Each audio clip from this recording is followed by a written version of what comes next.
Hey, Georgie, this is Ryan with TrendLizard.com. I hope you're having a wonderful start to your weekend. Thanks for sending me the email. I'm going to take a look at three stocks for you tonight. We're going to take a look at AMD, Advanced Micro Devices. We're going to take a look at RRC, Range Resources, and finally CNH Industrial, I think CNHL. So those are the three on the docket. I've taken a look at AMD for you before.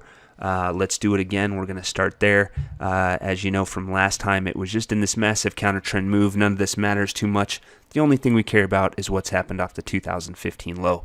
This has taken it to a new all-time high. This is very clearly a trendy move. So the only question that's ever been asked is, or that matters, is what is this, or where are we in this five-wave advance off of the 2015 low? So let's go ahead and start diving in on this up leg here to see where it takes us. So this is it. This is the advance off the 2015 low. It will become a five-wave advance before it's over. It is not yet a five-wave advance on on this time frame, on a longer-term time frame. It is bullish. You have a first wave, a second wave. We are still in the third wave of this advance. Every up leg within a trendy move is a five-wave move itself, as you can see here in this first wave. This third wave should be a five-wave move before it's complete. It is also not yet a complete move. It appears to be in the fourth wave of that five-wave move, but overall, we have to expect higher prices because we have a bunch of incomplete patterns here. Should get a fourth wave, fifth wave up. That'll complete this third wave advance. Then we'll get a larger fourth wave advance and another fifth wave up. So there's a lot of reasons to expect AMD to continue higher overall. So let's go ahead and drive in here. This takes a look at just this advance off of the 2018 low, this incomplete third wave advance to the upside.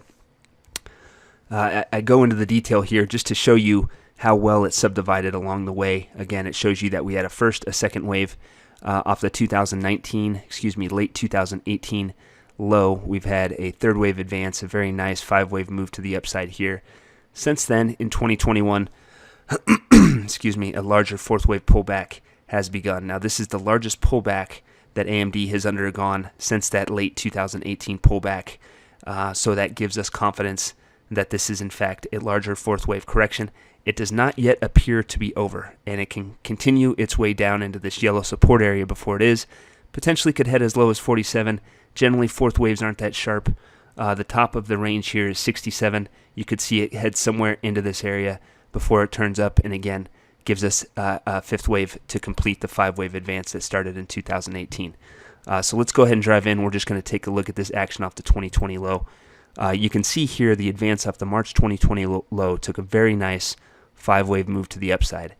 Since then, it's broken down. I told you last time we looked at this video, a move below 82.50 would indicate that a larger correction has begun. That's what's happened, and that is what's happening. And there's reason to believe that the pullback will get bigger before it's over. You can see this recovery off of March's low. It's a choppy sideways move. It's headed sideways here. This is not how the uptrend resumes. This looks like a B wave before we get another C wave down. And again, to get that larger fourth wave correction potentially into this yellow area before price turns higher. So AMD is bullish all over the place. It's just not done with this counter trend pullback in 2021. So you might have to sit through several more weeks of downside action as a larger counter trend pullback completes for a fourth wave before AMD is able to turn higher once again. But again, every reason to expect it to, every reason to consider this to be a counter trend move, every reason to be bullish on every larger time frame. On a shorter term time frame, if you don't own it, I wouldn't own it. If you do own it with a longer term time frame, you can hold on to it, wait for the pullback to complete. But overall, AMD remains bullish. So there's AMD. Let's move on to RRC, Range Resources. This one was tricky. I took a look at this for a long time, longer than I normally do with stocks, just because there's some big swings here, and we had to figure out exactly what was going on. So incepted back in, it looks like the start of 1992, little up and down action here. Off of the 2000 low, gave us a really nice five-wave advance. That's all good and well. The only problem is the decline that followed into the 2020 low retraced 99% of this up leg. So we can't really look at this five-wave advance and say, hey, the trend is up, because it was completely retraced. So when you are nearly completely retraced, once you have such a deep retracement, it pretty much nullifies kind of the trendy mojo that this would create otherwise. So this was a big down move. I know why you're interested in it, because the advance off that 2020 low has been massive. $1 and change, and it's gone over $10. It's currently trading near 9, but it's been a huge pop off the 2020 low, like a lot of these cheaper stocks have been. So basically the only reason we could be bullish on this guy is if this advance off the 2020 low gives us a reason to think that a brand new uptrend has started. So everything that's happened before this, we can pretty much ignore. The only thing that matters is the nature of the advance off the 2020 low. So that's the goal from here on out. Let's go ahead and drive in a little bit. First, I wanted to take a look at that decline off the, looks like the 2014 high. I'm not super comfortable labeling this move. I want to label it as a 5-wave advance as we have here.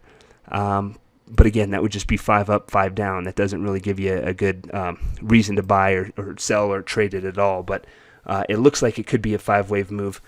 Again, it's hard to be super confident in it. The only thing that really matters, again, is this advance up to 2020 low. So let's go ahead and zoom in on that. This is a look at the move. It has trendy potential. You can look at that initial up leg off of March's low. It's a clear 5-wave move. It was followed by a counter trend 3-wave move. And then you get this action off of October's low. It's been less clear. It's been choppy. It's been really rough over the last couple months. Hard to love it. I mean, overall, it's a 3-wave move right now. That doesn't mean it'll be left that way, but it could. So if you own RRC, my approach would be to own it as long as it's trading above 8. If it moves below 8, I would get out of it because that would give the impression that this is a counter trend 3-wave move to the upside in 2020, therefore not a good buy. If you don't own RRC, I wouldn't run out to buy it, but I would buy it if it moved above 1050. That would be a good indication that whatever's going to the upside here isn't over yet. You're going to get higher prices, and then you have the potential that maybe this thing is going to start turning into a more purposeful, more trendy move overall. It does have trendy potential. It's just not jumping off the charts, not something that I would run out to buy personally unless it finds a low in this area, stays above 8, turns above 1050, and gives us some reason to buy it. But again, to just put it into context, this is what you're trading here. I mean, you have a downtrend from 90 down to $1, and now you're getting this bounce. I understand this bounce was big, and if you would have bought right at the low, you're making a lot of money, but there's a lot of places a lot of people bought where you didn't, and this could potentially be a dead cat bounce. Doesn't exactly look like the best Elliott Wave setup I've ever seen, but again, if it moves above 1050, you can buy it. So, okay, let's go ahead and move on. We're going to take a look at CNH Industrials, ticker CNHI. This one is also given some huge swings along the way. It was incepted back in 2013, trended lower from about 11 down to 5.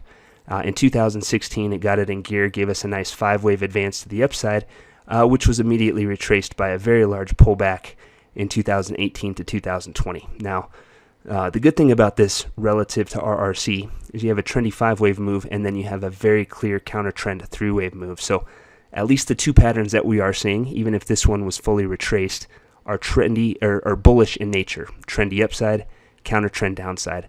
Not only that, but the advance you have in 2020 is very clearly a trendy move. It's taken off. It's gone from 5 up to 16.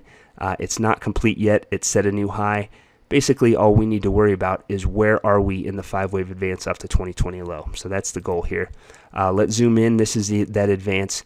You have kind of a rough start. Looks like a leading diagonal type first wave. Then you have a second wave pullback. Things become much more clear after this low was recorded in late October. You have a very clear 5-wave advance to the upside. Since then, in 2021, like so many other things, it's been choppy. It's been a grind. This looks like a 4th wave pullback. So again, we're looking for 5-wave moves to take shape. You have a 1st, 2nd, 3rd, 4th. We appear to be in the 4th. Possible the 4th wave completed, but this guy still points higher. We expect another up leg, a 5th wave.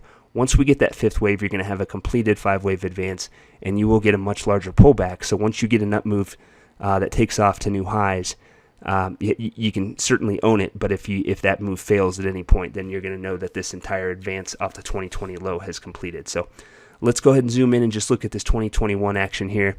You can see it's a total chop fest, and that's a bullish thing because, again, the trend has been up, so you have trendy upside movement and you have choppy movement to the side or as a pullback. That clearly keeps the uptrend going to the upside, so this is a good reason to buy, a good reason to be bullish. It's possible that Wave 4 completed. Can't say for certain, but we're getting this pretty nice bounce off of last week's low. If a low is in, if this large choppy move in 2021 is over, CNHI will stay above 15 at all times. If it does, you can own this guy and expect it to continue in a fifth wave advance as a larger five-wave advance plays out. But if at any point it reverses, fails, moves below 15, you'll know that a larger fourth wave pullback is coming. Overall, CNHI is bullish, and again, we should see the formation of a five-wave advance off of that 2020 low before a high is in. So that's what we're looking at, Georgie. I hope that's helpful. Let me know if you have any questions. Have a great weekend, and we'll talk to you again very soon. Take care.